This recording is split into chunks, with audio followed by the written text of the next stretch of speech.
నిమిషాలు మాత్రమే దేవుని వాక్యం మనం చెప్పుకున్నాం. అయితే ఎప్పుడు మనం వాక్యం చెప్పుకున్నా ఒక అంతకుముందు నేను మీతో మాట్లాడినా ఇక్కడ మా మొగలు పార్టీ ఎక్కువైంది మీ ఆడవాళ్ళు కదా. కానీ సంఘంలో ప్రతి సంఘంలో ఆడవాళ్ళే ఎక్కువ ఉంటారు, సీట్ల సంఖ్య ఎక్కువ ఉంటుంది. కానీ చెప్పే విషయంలో మాత్రం మా మగవాళ్ళు బాగా చెప్తున్నారు. ప్రార్థన గురించి మీకు చెప్పడం జరిగింది. అంటే ప్రార్థన ఎలా ఉంటుంది, ప్రార్థన ఏ విధంగా చేయాలి, ప్రార్థన చేయడం వల్ల మనకి ఎటువంటి లాభాలు ఉంటాయి, ప్రార్థన ఎందుకు చేయాలి, అసలు ప్రార్థన అనగానే అన్న విషయాల గురించి మీకు చెప్పాను. అప్పుడు గతంలో మీకు చెప్పిన మాటలు అవి. అయితే ఈరోజు మనం చెప్పిన పాట అంటే ఆ పాటల పేరు కూడా మీకు చెప్తా ఉన్నాను. ముందుగా కొన్ని మాటలు మీకు చెప్పి ఆ తర్వాత వాక్యం కాదు. విషయం ఏంటంటే మరి ఈరోజు అంటే ఇంకా మనం ఇంకా 1 అవర్ అంటే 1 గంటలో మనం నూతన సంవత్సరంలోకి మనం ప్రవేశిస్తాం. అంటే 1 అవర్ మనకి సమయం ఉంది. అంటే 2021 సంవత్సరంలో దేవుడు మనల్ని ఆయన చల్లని రెక్కల కింద మనందరినీ కూడా ఏం చేస్తాడని కాపాడాడు. కాబట్టి ఈ రోజు చూడకుండా చాలా మంది చనిపోతూ ఉన్నారు. ఎంతో మంది పెద్దలు అంటే ధనవంతులు కూడా చనిపోవడం ఎక్కువ ఉన్నారు. కానీ హీనమైన స్థితిలో ఉన్న మనలను దేవుడు ఉన్నాయి బ్రతికే వారిగా సజీవులుగా ఉంచాడు. ఇలా చూడండి, లాస్ట్ దినాల్లో మనం ఇప్పుడు కొద్ది నిమిషంలో మనం వేరే సంవత్సరంలో మనం ప్రవేశించున్నాం. అయితే సంవత్సరం మొదలుకొని సంవత్సరం ఆఖరి వరకు కూడా దేవుడు మనం ఏం చేశాడు, కాసి కాపాడాడు. అది ఈరోజు మనం చెప్పుకుంటున్న పాఠం పేరు. పాఠం పేరు ఏంటంటే కాపాడే కాపరి. పాఠం పేరేంటమ్మా? కాపాడే కాపరి. మన ప్రభు ఎవరు చెప్పాలి. మన ప్రభు ఎవరు అంటే మనం నమ్ముకున్న ప్రభు ఆయన ఎవరు? కాపరి. కాపరి అంటే గొర్రెల కాపరి చాలా మంది ఉన్నారు. కానీ మన ప్రభు గొర్రెలు ఎవరు? గొర్రెలు మనమే దేవుడు గొర్రెలుగా ఇచ్చాడు.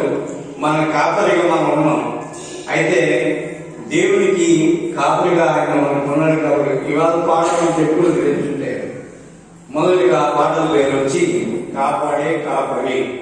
ఆ విషయం నుంచి మనం కొన్ని నిమిషాలు దేవుని వాక్యంలో మనం చెప్పుకుందాం. చూడండి, మొదటిగా ద్వితీయోపదేశకాండం 11వ అధ్యాయము 12వ వచనం. ద్వితీయోపదేశకాండము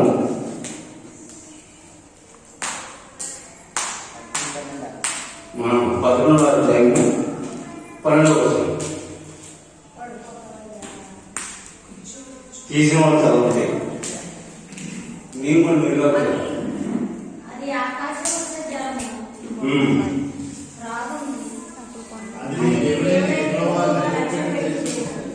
చెప్పండి.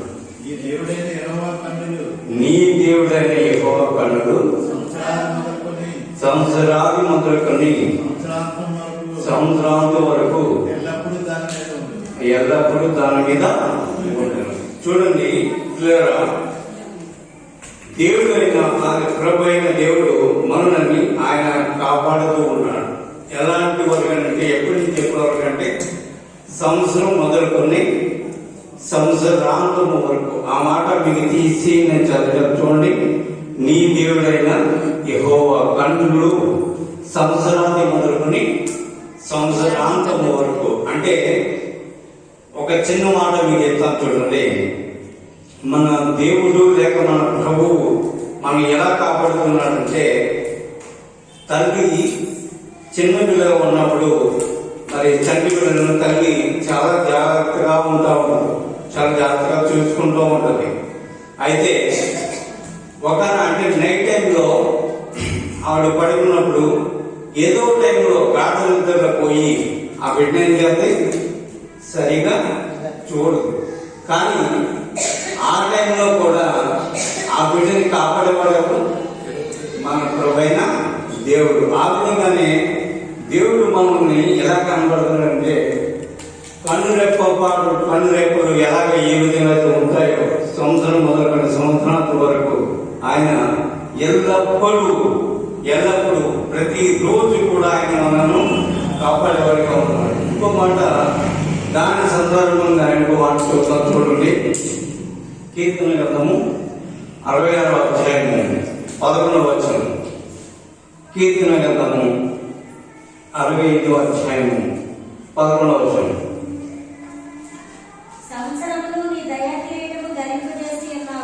సంవత్సరంలో నీ దయా కిరీటము ధరింపజేసి ఉన్నావు. చాలు మనకు కావాల్సిన మాట ఏంటంటే సంవత్సరము నీ దయా కిరీటము ధరింపజేసి ఉన్నావు. పిల్లారా, ఆయన సంవత్సరం అంతము కూడా మనకి ఆయన దయా కిరీటము అంటే ఆయన దయ లేకుండా మనము ఉండలేము, ఆయన కృప లేకుండా మనం ఉండలేము. ఆయన దయా కృప అన్ని విషయాలు కూడా మనకు ఉన్నాయి కనుక ఈరోజు మనం కూడా సజీవులుగా ఉండి ఉన్నామంటే కారణం ఏంటి? ఆయన యొక్క దయ మాత్రమే. దయ ఉన్నది కనుకే మనం ఈరోజు మనము సజీవులుగా ఉన్నాం. ఇలా చూడండి, కనుకనే సంవత్సరం అంతా కూడా నీ దయా కిరీటము ధరింపజేసి ఉన్నావు. పిల్లలారా, ఇంకో మాట చూడండి, అక్కడే కీర్తన గ్రంథంలోనే 17వ అధ్యాయంలో చూడండి. 17వ అధ్యాయము 8వ వచనం. 17వ అధ్యాయం 8వ వచనం. 17 8వ వచనం.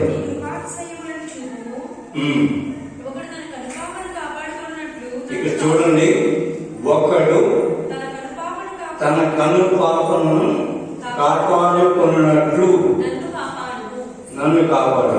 పిల్లరా, కను పాప అంటే మీ అందరికీ తెలుసా? అమ్మా, ఒక మాట ఇలా ఏంటండి, కను పాప అంటే ఏంటి? నా కళ్ళలో ఉంది కాబట్టి మరి 4 కళ్ళు ఉంది అనుకోవద్దు, 2 కళ్ళు నాకు ఉన్నాయి. దాని కింద ఉన్నది దీన్ని ఏమంటారు? కన్ను రెప్పలు అని మనం అంటాం. కన్ను పాపన్న కన్ను రెప్పలన్న అవే. కానీ చిన్న దుమ్ము వచ్చినా, గాలి వచ్చినా, ఏమొచ్చినా కానీ ఈ గుడ్డుని కాపాడటానికి, దానికి రక్షణగా ఉన్నది ఏంటంటే ఈ కన్ను పాప. ఏంటమ్మా? కన్నుకి మనకి కనుక్కున్న ఈ గుడ్డుని కాపాడడానికి ఉండేది ఏంటంటే కన్ను రెప్ప అంటే కన్ను పాప. అట్టి రీతిగా మన ప్రభు అయిన యేసుక్రీస్తు కూడా మనలను ఎలాగైతే ఒకడు తన కనుపాపనంటే మనము కనుపాప ఏ విధంగా అయితే మనల్ని కాపాడుతూ ఉందో అలాగే దేవుడు కూడా మనల్ని కూడా ఆయన ఉండకుండా, ఆయన నిద్రపోకుండా ఎల్లప్పుడూ కూడా మెలకువగా ఉండి ఆయన మనల్ని కాపాడేవాడిగా ఉన్నాడు. అయితే మరి దావీదు ఒక మాట అంటూ ఉన్నాడు. దావీదు చూడండి, ఇక్కడ మీకు చెప్తున్నప్పుడు మీకు మాట చెప్తూ ఉన్నాను, కాపాడే అనే విషయం గురించి మనం మాట్లాడుతూ ఉన్నాం. దావీదు దేవుడైన యెహోవాను కాపరిగా పోల్చాడు. అలాగే మనుషులను అంటే దావీదుని గొర్రెగా పోల్చుకున్నాడు. పిల్లలారా, ఆ మాట మీకు చూడండి, మన బైబిల్ని చూద్దాం. అదే దావీదు ఏ విధంగా దేవుని ఏ విధంగా పోల్చాడు? కాపరిగా. దావీదు ఏ విధంగా పోల్చాడు? కాపరిగా పోల్చాడు. మనల్ని ఏ విధంగా పోల్చాడు? దావీదు ఏ విధంగా పోల్చుకున్నాడు? గొర్రెగా. అంటే మనం ముందే మీకు చెప్పాను కదా, గొర్రెలుగా మనం ఉన్నాం. పిల్లలారా చూడండి, యెహెజ్కేలు గ్రంథం 34వ అధ్యాయం 31. యెహెజ్కేలు గ్రంథం 34వ అధ్యాయం 37వ వచనం. 34వ అధ్యాయము 31. నా గొర్రెలను నా గొర్రెలను నేను మేపుచున్న గొర్రెలను నేను మేపుతున్న గొర్రెలను మీరు మనుషులు. మీరు మనుషులు. చూడండి చాలండి. నా గొర్రెలు నేను మేపుతున్న గొర్రెలను మీరు మనుషులు. అంటే దావీదు కూడా అలాగే పోల్చాడు. ఇక్కడ దేవుడు కూడా ఏమంటున్నాడు? మీరు మనుషులుగా, అంటే మనుషులు అనే మనలను గొర్రెలుగా ఆయన పోల్చాడు. పిల్లరా చూడండి, నా గొర్రెలను నేను మేపుచున్నాను అంటే మనలను ఆయన ఏం చేస్తున్నాడు? మేపుచున్నాడు. అన్ని రకాలుగా, అంటే మనకి ఏ విధంగా ఏమైతే కావాలో, అంటే తినడానికి ఆహారం, కట్టుకుంటే బట్ట, అన్ని విషయాల్లో ఉండడానికి నివాసం, అన్ని విషయాలు కూడా దేవుడు మనకి ఇచ్చేవాడిగా ఉన్నాడు, అంటే పోషించేవాడిగా ఉన్నాడు. అయితే చూడండి, ఇక్కడ క్లియర్గా ఉంది. మనం గొర్రెలను కదా, మనమందరము కూడా గొర్రెల వల్లే త్రోవ తప్పి పోయిన వారం అంట. చూడండి పిల్లరా, మనము గొర్రెల గురించి ఇక్కడ మనం చెప్పాలంటే, మన ఊళ్ళో చాలా మంది చూస్తూనే ఉంటారు. అంటే గొర్రెలు కాసుకున్న వాళ్ళు గొడవలు చూస్తూ ఉంటారు. అయితే వాళ్ళు గొర్రెనైతే కొన్ని మాట అంటే కొన్ని అయితే మాట్లాడరు. కానీ మనము గొర్రెల వలె త్రోవ తప్పి ఉన్నామంట. అంటే ఏ విధంగా త్రోవ తప్పి ఉన్నామో అది కూడా మీకు చెప్తాను. గొర్రెలో దేవుడు మనం పోల్చాడు కనుక, మొదటి మరి మనకి బైబిల్ చెప్తున్న విధానంలో మొదటి గొర్రె మనకి ఎవరమ్మా చెప్పండి? మొదటి గొర్రె బైబిల్లో ఒక వ్యక్తి ఉన్నాడు, మనకి ఆయన మొదటి గొర్రెగా ఉన్నాడు. మొదటి గొర్రె ఎవరు? ఎవరు చెప్పాలి? మొదటి గొర్రె ఎవరు? కాదు, చెప్పాలి. ఎవరు? అక్క చెప్తుంది. ఎవరు?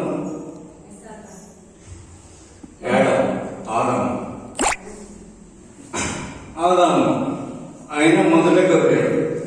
ఎందుకంటే మొదటి గొర్రె, ఈ మొదటి గొర్రె అయిన ఆదాము ఆయన ఏమయ్యాడు? దేవుని మాట తప్పిన వాడు. ఎవరు ఆదాము? దేవుని మాట తప్పిన వాడు.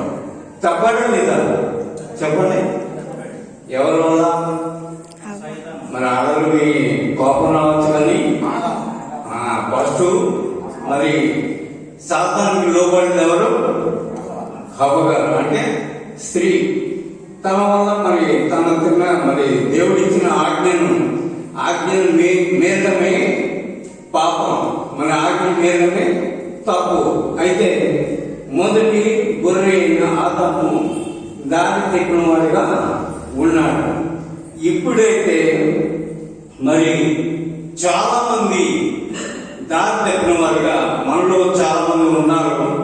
లోకం చూస్తుంటే మరి కొద్దివారిగా మనం గుర్తు చేసుకున్నాం. చూడండి, ఆదాములాగే దారిపోయిన కొంతమంది ఎవరంటే ఇప్పుడు ఈ లోకంలో ఉంటున్నవారు అంటే, మొదటిగా త్రాగుబోతులు. ఎవరమ్మా? త్రాగుబోతులు, వ్యభిచారులు. ఇంకా ఇటువంటి ప్రోవలకి, అంటే దేవుని యందు భయభక్తులు కాకుండా చెడు మార్గంలో నడిచే ప్రతి ఒక్కరు కూడా దారి తప్పిన వారే. ఆదాము ఏ విధంగా అయితే దారి తప్పి ఉన్నాడో ఆ విధంగా మనం కూడా దారి తప్పి ఉన్నాం. చూడండి, సామెతల గ్రంథంలో దీనికి సంబంధించిన మాట సామెతల గ్రంథంలో 14వ అధ్యాయం 12వ వచనం చదువుతాం. 14:15.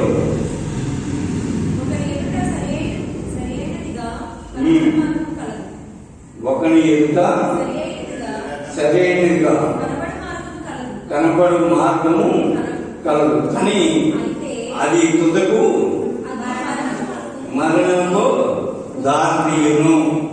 మీకు క్లియర్గా అర్థం ఈ మాట. ఇలా చూడండి, స్నేహితులు ఉంటారు మన దగ్గర.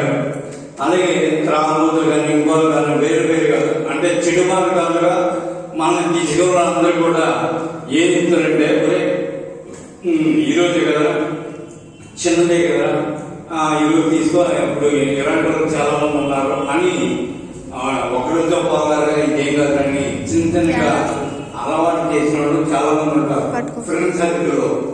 అయితే అంటే పెద్దగా అది దాటేస్తుంది. అయితే ఇలాగ అలవాటు అయిపోయి దానికి బాన్స్ అయిపోయి దాని నుంచి విడిపించుకోవడానికి అన్ని దారి కూడా పోతుంది. అయితే ఆ విధంగా ఉన్న పరిస్థితిలో ఉన్న మనిషి చివరికి ఎక్కడ పోతాడు?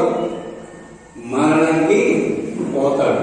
అదే మాట ఇక్కడ చెప్తున్నటువంటి ఒకరి ఎదుట సరైనదిగా కనబడు మార్గము కలదు, కానీ తుదకు అది మరణానికి దారి.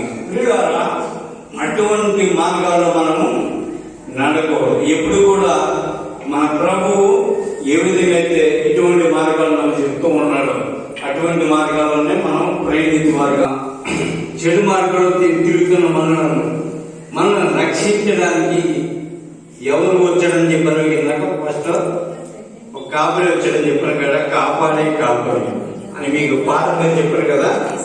ఇలాగ చెడు మార్గంలో ఉన్న మనలను, చెడిపోయిన ఉన్న మనలను రక్షించడానికి కాపరిగా వచ్చాడు. ఎవరైనా మన ప్రభువైన యేసుక్రీస్తు మన కొరకు. అంటే ఈ లోకం నుంచి అంటే చెడు మార్గాల నుంచి మనల్ని నరకానికి పోవడానికి ఆయనకి ఎంతో మాత్రము ఇష్టం లేదు. ఇష్టం లేక మనలను పాప మార్గంలో మనలను లేక దుష్ట మార్గంలో ఉన్న మనలను రక్షించడానికి ఆయన ఏం చేయాలంటే ఈ లోకంలో నుంచి మనం రక్షించాలంటే సాతాను నుంచి మనం రక్షించడానికి ఆయన ఒక మంచి కాపరిగా, రక్షించే కాపరిగా ఆయనకి ఈ లోకానికి ఆయన వచ్చిన వాడుగా ఉన్నాడు. ఆయన ఎన్ని రకాలుగా కాపాడుతున్నాడంటే చూడండి, కొన్ని మాటలు మీకు చెప్పి నేను వాక్యాన్ని ముగించి అయ్యారికి వదలుస్తున్నాను. చూడండి, మన ప్రభువు మనల్ని రక్షించడానికి 4 రకాలుగా ఆయన వచ్చిన వాడుగా ఉన్నాడు. మొదలుగా ఏంటంటే మీకు చెప్పాను కదా, కాపాడే కాపరి అది హెడ్కు. అయితే ఇందులో మీకు 4 రకాలుగా ఆయన మనలను కాపాడేవారుగా ఉన్నాడు. మొట్టమొదటిగా రక్షించే కాపరి. మొదటి ఏదమ్మా? రక్షించే కాపరి. రెండవది నడిపించు కాపరి. రెండోది నడిపించు కాపరి. 3 పోషించే కాపరి. 3 పోషించే కాపరి. ఇక 4 మనం ఈ పాఠాన్ని పెట్టుకున్న పేరే కాపాడే కాపరి. 4 చెప్పని కదా, 4 అది 4 చెప్పాలంటే గంట పైన ప్రసంగం ఉంటుంది. కానీ ఇవన్నీ వివరించడానికి ఇప్పుడు టైం లేదు, సమయం లేదు. కనుక దీన్ని కొద్ది నిమిషాలు, 2 నిమిషాలు, 2 లేక 3 నిమిషాలు చిన్నగా వివరించి సమయాన్ని అయ్యాక చెప్తాను. ఒక్క మాట మాత్రం మీకు చెప్తాను. చూడండి, మొదటి మాట ఏంటంటే రక్షించే కాపరి అని దాని గురించి మనం మాట్లాడుకుని మన ఈ వాక్యాన్ని ముగించుకుందాం. చూడండి, రక్షించే కాపరి. యోహాను సువార్త 10వ అధ్యాయం 11వ వచనం చూడండి. రక్షించే కాపరి మన ప్రభువైన యేసుక్రీస్తు మనలను ఏ విధంగా రక్షిస్తున్నాడు, రక్షించే కాపరిగా ఏ విధంగా ఉన్నాడో చూద్దాం. చూడండి, నేను గొర్రెలకు మంచి కాపరిని, మంచి కాపరి తన గొర్రెల కొరకు ప్రాణం పెట్టు. చాలండి అమ్మ, మీకు అర్థమవుతుందా? ఎవరు మన ప్రభు? ఎవరు? ఫస్ట్ మీకు చెప్పాను కదా, రక్షించే కాపరి. రక్షించే కాపరి అంటే ఆయన ఏం చేస్తారు? మన గొర్రెలను మీకు చెప్పాను కదా, మన గొర్రెలు ఆయన మన మేపే కాపరి. ప్రియులారా, రక్షించే కాపరి ఆయన. నేను గొర్రెలకు మంచి కాపరిని. మంచి కాపరి ఏం చేస్తాడంట? తన గొర్రెల కొరకు తన ప్రాణాన్ని పెట్టేవాడిగా ఉన్నాడు. ప్రియులారా, చూడండి, ఈ లోకంలో మనం చేసిన పాపాల కోసం లేక మనం చేసిన దోషాల కోసం, లేక మనం చేసిన అభిప్రాయం కోసం, ఇలాంటి జీవితాలు జీవిస్తున్న మన కోసం ఈ లోకంలో ఎవరైనా శిలువ మీద మరి గాయపరచబడి శ్రమపడి శిలువ వేయబడిన వ్యక్తి ఎవరైనా ఉన్నారా? ఎవ్వరు లేరు. ఒక మన ప్రభుని యేసుక్రీస్తు తప్ప ఎవరు లేరు. కనుకనే ఆయన గొర్రెలమైన మన కోసం ఆయన ఏం చేస్తున్నాడు? తన ప్రాణాన్ని పెట్టువాడిగా ఉన్నాడు. ఇంకా చూడండి ఆయన ఏం చేస్తున్నాడు మనం చూద్దాం. హెబ్రీ పత్రికలో 2వ అధ్యాయం 9వ వచనం. హెబ్రీ పత్రిక 2వ అధ్యాయము 9వ వచనం. మనిషి కొరకు మరణను చూసాను అంటే ఇక్కడ కూడా ఏంటంటే ఆయన ప్రతి మనిషి కోసం తన మరణాన్ని చూసాం అంటే ప్రాణం పెట్టేవాడిగా ఉన్నాడు. ఇంకా చూసినట్లయితే అదే హెబ్రీ పత్రికలో 13వ అధ్యాయం 12వ చూడమ్మా. 13-12 ఏప్రిల్లోనే. కావున కూడా తన సర్వరక్తము చేత స్వరక్తము చేత ప్రజలను పరిశుద్ధపరచు. కావున యేసు కూడా స్వరక్తము చేత తన స్వరక్తము చేత ప్రజలను చాలా చూడండి. తన సొంత రక్తం అంటే తన స్వరక్తం అంటే తన సొంత రక్తము చేత అంటే వేరేవాడు రక్తం కాదండి. తన స్వరక్తము చేత ఆయన ప్రజలను అంటే అపవిత్రులుగా ఉన్న మనలను ఆయన పవిత్రులుగా చేయడానికి ఆయన మన కోసం శిలువ మారు పైన తన ప్రాణం పెట్టాడు. ఏ విధంగా మనకున్న పాపాలు లేక మనకున్న దోషాలు లేక మనం పాప జీవితంలో మనలను ఆయన రక్షించడానికి లేక పరిశుద్ధులుగా చేయడానికి ఆయన ఏం చేయడు? తన ప్రేమ పెట్టేవాడుగా ఉన్నాడు. అయితే ఇప్పుడు మనం పరిశుద్ధంగా ఉన్నాం కనుక తీర్చబడాలంటే మనం ఎలా ఉండాలంటే ఒక్క మాట చూడండి. ఫైనల్ గా ఆఖరిగా దేవుడు తన ప్రాణాన్నిచ్చి మనలను రక్షించాడు. ఇంకా అపవిత్రున్న మనలను పవిత్రులు చేశాడు. తర్వాత శుద్ధులుగా లేని మనలను పరిశుద్ధులుగా చేశాడు. అయితే ఇన్ని చేసిన ప్రభువుకి లేక ఈ విధంగా ఉన్న ఎంత చేసిన దేవుడికి మనం ఇటువంటి మన జీవితాలు ఏ విధంగా ఉండాలంటే ఫైనల్ గా ఈ మాట చదువుకొని మనం ముగించుకున్నాం. చూడండి అపొస్తలుల కార్యంలో 15వ అధ్యాయం 9వ వచనం చూడండి.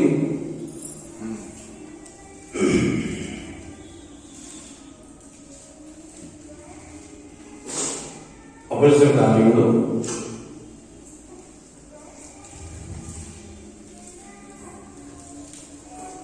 మన పితరులైనను ఘనమైనను మొయలేని కాటిని శిష్యులు మెడ మీద పెట్టి 15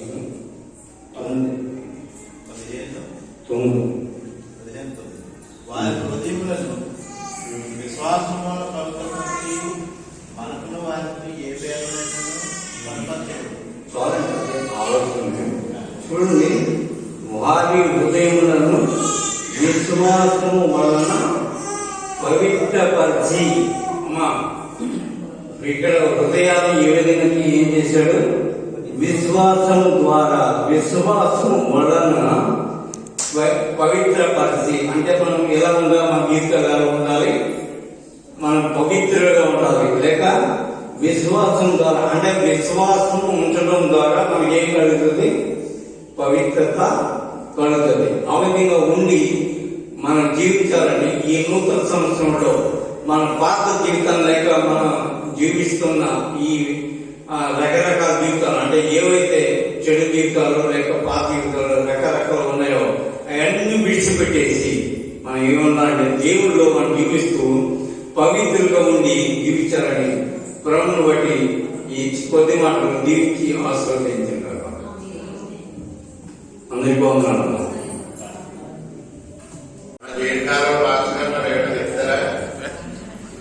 మీకు అందరూ అందరికీ కూడా అమ్మాయి ఎవరు నిద్రపోకండి. మీకోసం వస్తూ ఉంది. ఇంకా కొద్దిగా 40 నిమిషాలు ఉంది. బాబాయ్ తీసినప్పుడు చిన్న స్టోరీ మీకు అందరికి తెలిసిన కథే. మనం చూద్దాం. లోకాసు వార్తలకు వెళ్దాం.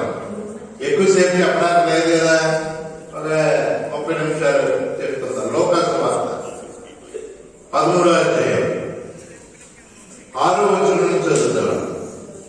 లోకాసు వార్త 13వ అధ్యాయము 6వ వచనం నుంచి ఇక్కడ యేసుక్రీస్తు వారు ఒక ఉపమానం చెప్తా ఉన్నారు. ఏంటో ఉపమానం మనం చూద్దాం. మరియు ఆయన వారితో ఈ ఉపమానం చెప్పారు. ఒక మనుషుని ద్రాక్ష తోటలో అంజూరపు చెట్టు ఒకటి నాటబడి ఉండేది. అందరూ జాగ్రత్తగా ఉండండి. ఇది మళ్ళీ నేను అడుగుతాను మిమ్మల్ని. అతడు దాని పండ్లు వెదక వచ్చినప్పుడు ఏమీ దొరకలేదు కనుక అతడు ఇదిగో 3 ఏళ్ల నుండి నేను ఈ అంజూరపు చెట్టును పండ్లు వెదక వస్తున్నాను, కానీ ఏమీ దొరకలేదు. దీన్ని నరికివేయము, దీని వలన ఈ భూమి ఎలా వ్యర్థమైపోవాలని ద్రాక్ష తోట వారితో చెప్పించాలి. స్నేహితులారా, చక్కని వాక్యం విన్నాం మనం మోసే గారి ద్వారా. యేసుక్రీస్తు వారు మన కాపరి అని చక్కని మాట విన్నాం. అయితే యేసుక్రీస్తు వారు చెప్పిన మాట ఇక్కడ మనం చూస్తా ఉన్నాం. ఇక్కడ జరిగింది ఏంటంటే, ఒక యజమానికి ఏముందంటే ద్రాక్ష తోట. ఏమని చెప్పడం అందరం ద్రాక్ష పండు తిన్నారు ఎప్పుడన్నా? ఏమండి, ఎంతమంది తిన్నా చేయిందని చెప్పి చెయ్యి ఎత్తడం ఇప్పుడు ఇస్తాం అనుకుంటున్నారా? ఏమండి, చెయ్యి ఎత్తకపోతే ఇప్పుడు ఇస్తారని అనుకుంటున్నారేమో. ఒక ద్రాక్ష తోట ఉంది. ఆ ద్రాక్ష తోటలో మధ్యలో ఒక అందమైన అంజూరపు చెట్టు ఉంది.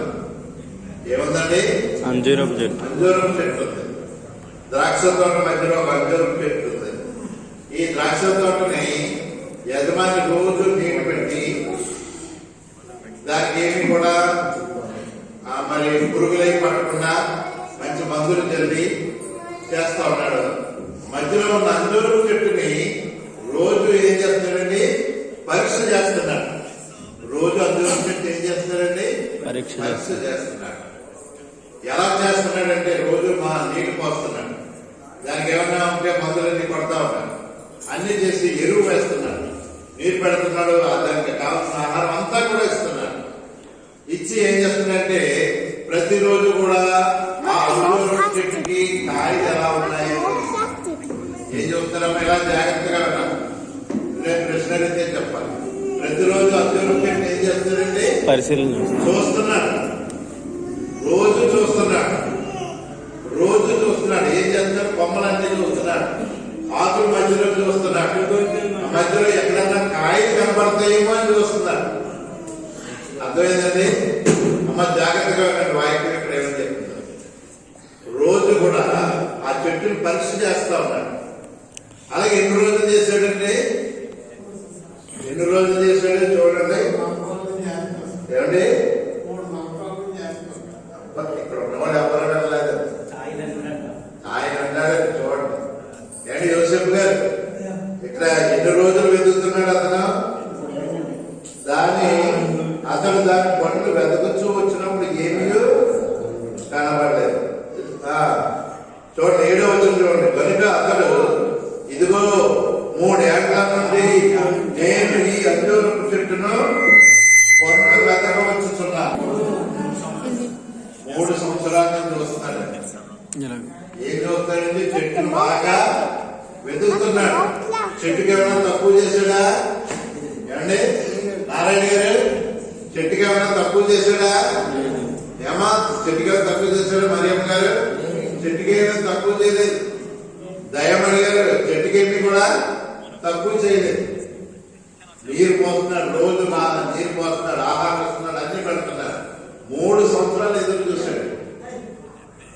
ఈ అంజూరపు చెట్టు అంటే మీరు ఏమనుకుంటారు? అంజూరపు చెట్టు అనుకుంటున్నారేమో. ఈ చెట్టు నేనే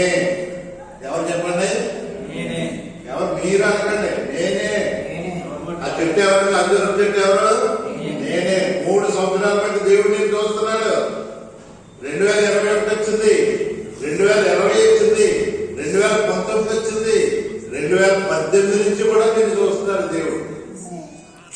3 సంవత్సరాల వరకు చూస్తున్నాడు. 3 సంవత్సరాల వరకు చూసినా కానీ నీ దగ్గర ఒక ఫలితం పోలేదు. 3 సంవత్సరాలు నీకు ఆహారం ఇచ్చాడు, మంచి ఆరోగ్యం ఇచ్చాడు, మంచి వాతావరణం ఇచ్చాడు. 3 సంవత్సరాల్లో ఎన్ని విపరీతమైనటువంటి తుఫాన్లు వచ్చినా, జబ్బులు వచ్చినా, ఏంటి కరోనా లాంటి జబ్బులు వచ్చినా 3 సంవత్సరాల బట్టి నీకు ఏ జబ్బు రాకుండా కాచి కాపాడు. అవునా కాదని చెప్పండి. ఏమండి అవునా కదా? వాక్యం చెప్తుంది. 3 సంవత్సరాల బట్టి నేను చూస్తాను అబ్బాయిని, నీలో మార్పు కనపడలేదు, నీలో ఫలితం కనపడలేదు, నీలో ఏది విధమైనటువంటి మార్పు నాకు కనపడలేదు. స్నేహితులాంటిది చెట్టు గురించి కాదండి, నా గురించి చెప్తున్నాను. 3 సంవత్సరాల బట్టి నేను దేవుడు మాట వింటలేదు. ఆ దేవుడు నాకు సరిగ్గా చెప్పలేదు అనుకుంటున్నాం. లేకపోతే ఇంకా చెప్పేవాళ్ళందరూ ఎలా అనుకుంటారు, ఏదో కొనపెట్టు, నేను ఫలితాలు ఇవ్వడం. స్నేహితుల ఇక్కడ ఏమంటాడో చూడండి.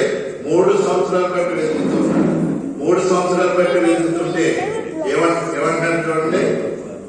ఇంకా చదువుతా. 3 ఏళ్ల బట్టి నేను ఈ అంజూరు చెట్టును పండ్లు వెతకవచ్చుతున్నాను, కానీ ఏమీ దొరకలేదు. 3 సంవత్సరాలు ఏ లోటు లేకుండా దేవుడు నాకు చూస్తున్నాను. ఎంతో విపరీతమైనటువంటి కరోనా వచ్చిందండి. మీరు కరోనా జయించారు. మనం ఏం చేసామండి? కరోనా జయించాం. కరోనా లాంటిది ఇంకా ఒమిక్రాన్ లాంటిది వచ్చినా మనం జయిస్తాం. ఎందుకంటే దేవుడు నిన్ను పోషిస్తున్నాడు. దేవుడు నిన్ను ఏం చేస్తాడంటే పోషిస్తున్నాడు. అపాయం ఎందుకు రాకుండా కాపాడుతున్నాడు. నీ ప్రక్కన 10,000 మంది పడినా, ప్రక్కన 1000 మంది కూడినా అపాయం ఎందుకు రాకుండా చూస్తున్నాడు. పగలు ఎండ దెబ్బను, రాత్రి వెన్నెల దెబ్బను తగలకుండా నేను కాస్తూ ఉన్నాడు. మహోన్నతుడు చోటు కలిసించేవాడే సర్వశక్తులు నేడం. 91వ అధ్యాయం మనం చూస్తే స్నేహితురాలు 3 సంవత్సరాల పాటు చూస్తుంటే నీళ్ళకు ఫలితం లేకపోతే ఆయన ఏం చేస్తాడు?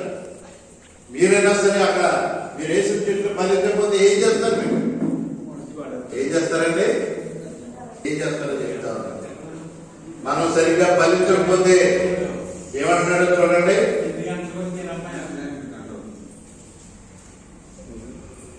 మత్తయి సువార్త 3వ అధ్యాయం 10వ వచనం చూడండి. మీ దగ్గర ఉన్నటువంటి బైబిల్ తెరిచి చూడండి. దేవుని యొక్క వాక్యము మనతో ఏం మాట్లాడుతుందో చూడండి. ఏమంటాడండి? ఇప్పుడే గొడ్డలి చెట్టు వేరున ఉంచబడి ఉన్నది కనుక మంచి ఫలము ఫలింపని ప్రతి చెట్టును నరకబడి. ఏమంటాడండి? 3 సంవత్సరాలు చూశాడండి. ఎంత పెట్టుబడి పెట్టాడండి, ఎంత ఆరోగ్యం ఇచ్చాడండి. మీకు అందరూ తెలిసి మధ్య హాస్పిటల్లో ఆక్సిజన్ పెట్టేవారు. ఏం పెట్టేవారంటే ఆక్సిజన్ పెట్టేవారు. 1 గంట ఆక్సిజన్ పెడితే 10,000 వసూలు చేసేవారు. ఎంతండి? 1 గంటకే 10,000 వసూలు చేసేవారు. ఆ సమయాన్ని బట్టి 50,000 కూడా వసూలు చేసేవారు. కానీ దేవుడు నీకు ఏ ఆక్సిజన్ పంపకుండా ఎంత ఆక్సిజన్ ఇచ్చాడు చెప్పండి. నేను కదా? ఎంత ఆక్సిజన్ ఇచ్చాడండి? ఫ్రీ. నువ్వు ఎలా పీల్చాలంటే అలా పీల్చుకోవచ్చు, ఎంత కావాలంటే అంత పీల్చుకోవచ్చు. పైసా పని లేకుండా దేవుడు నేను కాపాడు. నీలో మార్పు లేకపోతే, నీలో దేవుని ఎదురు ప్రేమ కలగకపోతే, వాక్యం మీద ఆసక్తి లేకపోతే, ఇదిగో ఇప్పుడే నీ కాళ్ళ దగ్గర వద్దట గొడ్డలు. ఎక్కడ పెట్టేటట్టు గొడ్డలే చెట్టు వేరునా. స్నేహితులు మనం ఎలాగున్నాం? ఎలా జీవిస్తున్నాం? సంవత్సరం డెవలప్మెంట్ అవడానికి ప్రయత్నం చేసి వాక్యంలో తగ్గిపోతున్నాం. ఇక్కడ అదే చెప్తా ఉన్నాడు. ఏమన్నాడో చూడండి. లోకాసు వార్తలో 13వ అధ్యాయంలో చెప్తున్నాడు ఆ మాట. ఇప్పుడే దీన్ని ఏమన్నాడండి? ఏమీ దొరకలేదు, దీనిని నరికివేయము, దీని వలన ఈ భూమియు ఎలా వ్యర్థమైపోవాలి. 3 సంవత్సరాల నుండి చూస్తున్నాడు. నీకే ఆపద కానీ ఇబ్బంది కానీ ఏది రాకుండా నేను కాపాడుకుంటూ వస్తున్నాడు. 3 సంవత్సరాలు బట్టి వస్తా ఉన్నాడు. మత్తయి సువార్త 21వ అధ్యాయం 19వ వచనం కూడా మనం చూద్దాం. మత్తయి సువార్త 21:19 ఈ మాటలు మనం చూడండి. మత్తయి సువార్త టైం అయిపోతుంది. మత్తయి సువార్త 21:19 మనం చదువుదాం ఒక మాట. ఏమంటే చూడండి. అప్పుడు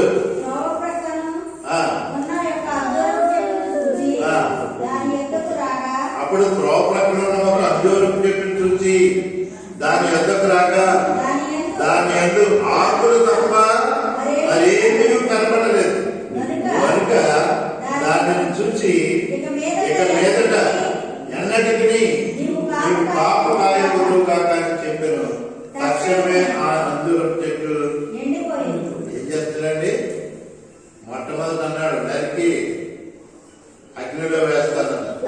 ఇప్పుడు ఏమంటాడండి, నువ్వు ఫలించలేదు కాబట్టి నువ్వు ఎందుకు పనికిరావు, నువ్వు పైకి మాత్రం చెట్టులా కనబడుతున్నావు, పైకి మాత్రం విశ్వాసలా కనబడుతున్నావు, పైకి మాత్రం భక్తుల్లా కనబడుతున్నావు, పైకి మాత్రం అందంగా కనబడుతున్నావు, కానీ నీ దగ్గర ఫలితం ఏమి కూడా నీ దగ్గర ఫలితం ఏమి కూడా లేదని చెప్తా ఉన్నాడు. కనుక స్నేహితులారా, దేవుని యొక్క దృష్టిలో నువ్వు ఉన్నావు. 3 సంవత్సరాలకి ఫ్రీ ఇచ్చాడు. ఈ రోజు ఆయన చూస్తున్నాను నేను, ఒక సంవత్సరం దాటిపోతున్నావు, కానీ నీ దగ్గర ఫలితం కనబడట్లేదు.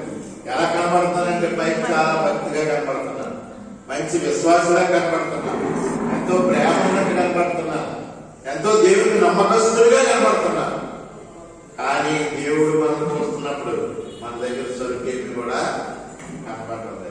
చూడండి, అదే చెప్తున్నాడు, నీ దగ్గర ఏమి కూడా నాకు కనబడలేదు కాబట్టి ఎన్నటికీ నువ్వు కోపకాయకుందు అని చెప్పినప్పుడు తక్షణమే అంజూరపు చెట్టు వెళ్ళిపోయి. స్నేహితులారా, దేవుడు నీకు టైం ఇస్తున్నాడు. ఒక్కొక్క సంవత్సరం ఇస్తా ఉన్నాడు, కానీ వాటన్నింటినీ మనం వృధా చేస్తా ఉన్నాం, అన్నింటినీ విడిచిపోతూ ఉన్నాం. చూడండి, ఇర్మియా గ్రంథంలో ఒక మాట చదువుతాం. దేవుడు నీకు ఎన్ని సంవత్సరాలు ఇచ్చినా నువ్వేం చేస్తున్నావు అనేటువంటి మాటని మనం ఆలోచన చేస్తున్నాం. ఇర్మియా 14 అధ్యాయము 7వ వచనం చదువుతుంది. చూడండి, దేవుని యొక్క మాట మనం వింటున్నాం, కొద్ది సమయంలో కొత్త సంవత్సరంలో పెడుతున్నాం. ఇన్ని సంవత్సరాలు దేవుడు నీకు ఇచ్చినా కానీ నువ్వేం చేస్తున్నావు అని ఇక్కడ అడుగుతూ ఉన్నాడు. 7వ వచనం చదువుతాం. చూడండి,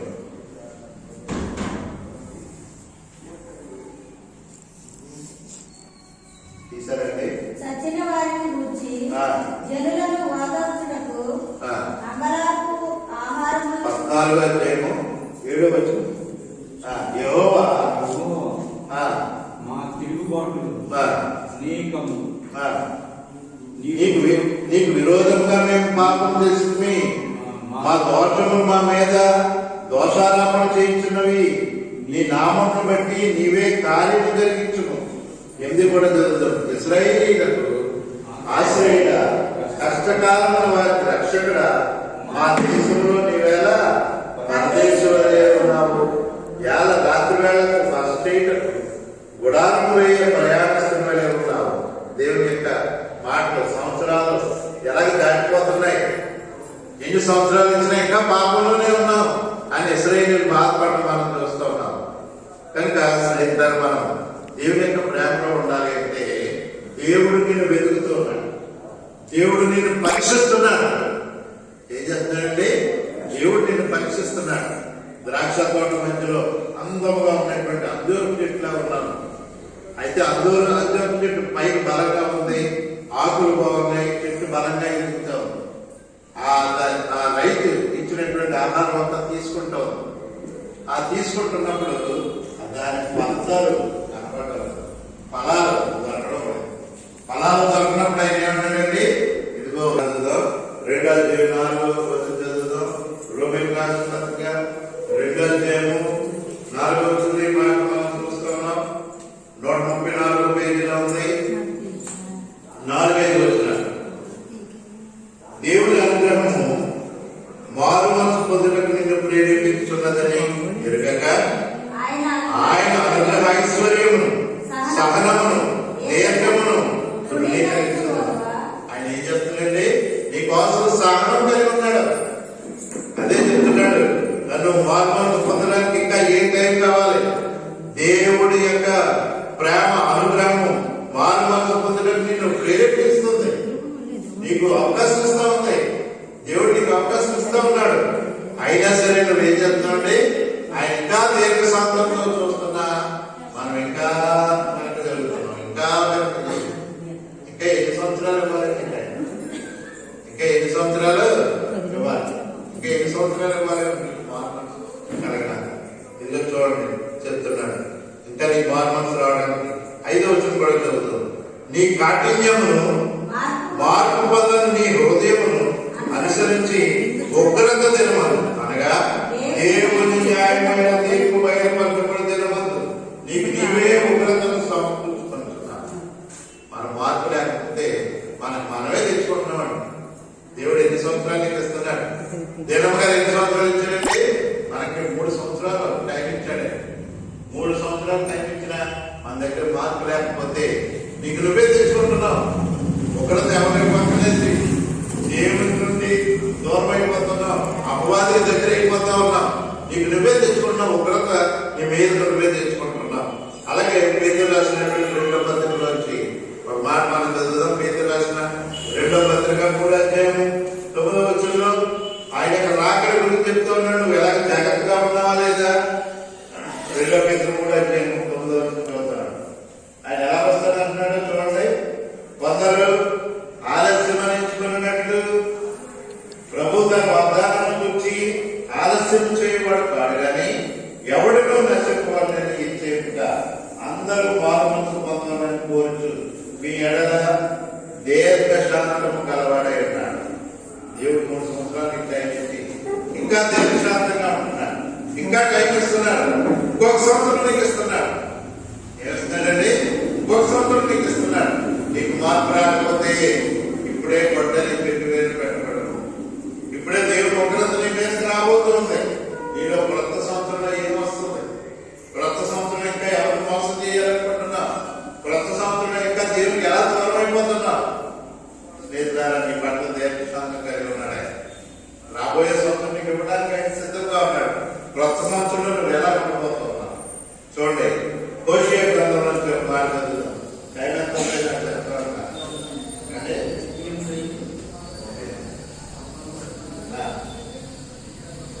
హోషేయ గ్రంథం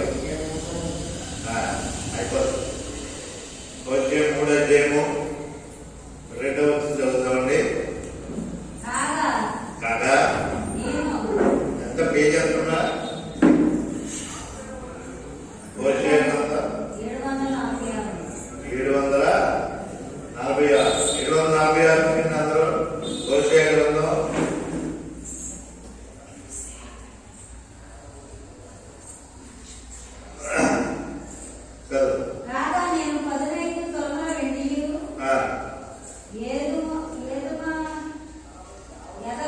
తీసుకొని దానిని కొని ఆమెతో ఇట్లంటిది.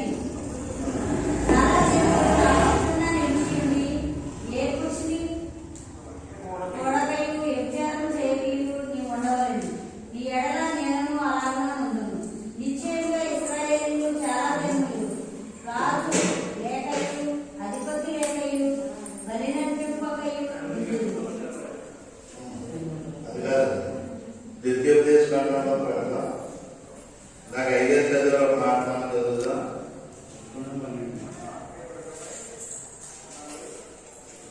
ద్వితీయోపదేశకాండం 12వ వచనంలో దేవుని వాగ్దానం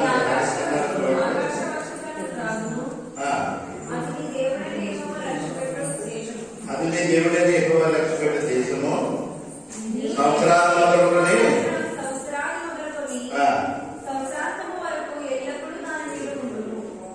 దేవుని యొక్క ప్రేమ ఎలా ఉంటుందో చెప్తా ఉన్నాడు. 3 సంవత్సరాలకి టైం ఇచ్చినా సరే ఇంకా ఆయన ప్రేమ ఎలా చూపిస్తున్నాడండి? సంవత్సరాలు మొదలు సంవత్సరాంతం వరకు ఆయన ప్రేమ నీ మీద చూపిస్తూ ఉన్నాడు. కనుక దేవుడు ఇప్పుడే ప్రతి ఒక్కరిని కూడా అడుగుతున్నాడు.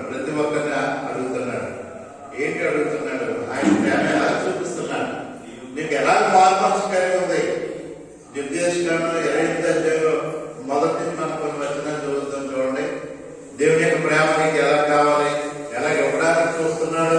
ఆయన మనం చూస్తున్నాం. దేవుని యొక్క మాట మనం వినాలి, ఆయన యొక్క ఆజ్ఞలు పాటించాలి. ఆయన మాటలో ఉన్నట్లయితే ఆయన నిన్ను ఎలాగా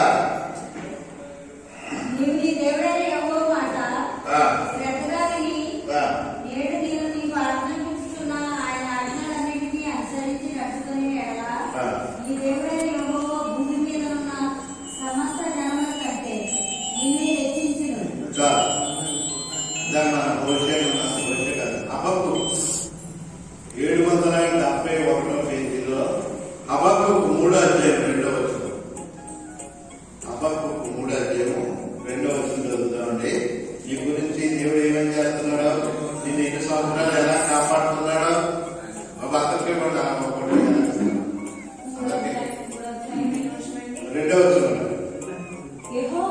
యెహోవా నిన్ను కూర్చున్న వార్త విని నేను భయపడుతున్నాను.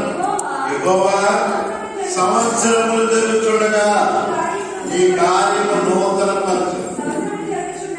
సంవత్సరములు జరుగుతుండగా దానిని తెలియజే కోపించుచునే వాత్సల్యమును జ్ఞాపకములకు తెచ్చుకున్న స్నేహితుల ఇక్కడ హబక్కూకు చెప్తున్నాడు. దేవుడు తాను చెప్తూ ఉన్నాడు, మిమ్మల్ని నరకానికి పంపిస్తాను, మీరు జాగ్రత్త పడండి, ఇదిగో చెట్టు వేసి నేను గొడ్ల పెట్టి ఉంచుతాను అని చెప్తున్నాడు. అయినా సరే మనం ఏం చేస్తామండి, ఆయన ప్రేమ మర్చిపోవట్లేదు. సంవత్సరములు జరుగుతుండగా తన కార్యములు నూతన పరుచున్నాడు. ఏం చేస్తున్నాడంటే సంవత్సరం జరిగిపోతూ ఉన్నాయి, ఇంకా నువ్వు మార్పులు పొందుతావు, ఇంకా మార్పులు పొందుతావు అని చూస్తూ ఉన్నాడు. మళ్ళీ సంవత్సరాలు జరుగుతుంటాయి. నీ యొక్క మీద ఉన్నటువంటి ప్రేమని, వాత్సల్యాన్ని ఆయన జ్ఞాపకం చేసుకుంటూనే ఉన్నాడు. దేవుడు నేను చూస్తున్నాడు. అంజూరం చెట్టు నువ్వు ఎలాగైతే చూస్తున్నావో, ఈ లోకమైనటువంటి ద్రాక్ష తోటలో అంజూరపు మొక్కలో ఉన్న నిన్ను పరీక్ష చేస్తా ఉన్నాడు. ఒక రోజు 2 రోజులు కాదు, 1 నెల 2 నెలలు కాదు, 3 సంవత్సరాలు బట్టి చూస్తున్నాను. మీలో మార్పు లేదు. మీలో మార్పు వచ్చినట్లయితే ఆయన ఏ విధంగా చేస్తా అన్నాడు. మనం ఇప్పుడు చదివాం కదా, దీనికి ఉపదేశిస్తాను 28వ అధ్యాయంలో ఆయన నేను ఎలాగ ప్రేమిస్తానంటున్నాడో మనం చూస్తా ఉన్నాం. ద్వితీయోపదేశకాండ 28వ అధ్యాయంలో మనం చూస్తున్నాం. చూడండి, నీవు నీ దేవుడైన యెహోవా మాట శ్రద్ధగా విని. దేవుడి మాట ఎలా వినాలండి? బాధపడకూడదు. అయ్యో ఇంకా అవదలేదు ఈయన అని బాధపడకూడదు. వాక్యం కొరకు శ్రద్ధ ఉండాలండి. వాక్యం కొరకు ఇంట్రెస్ట్ ఉండాలి. వాక్యం కొరకు శ్రద్ధ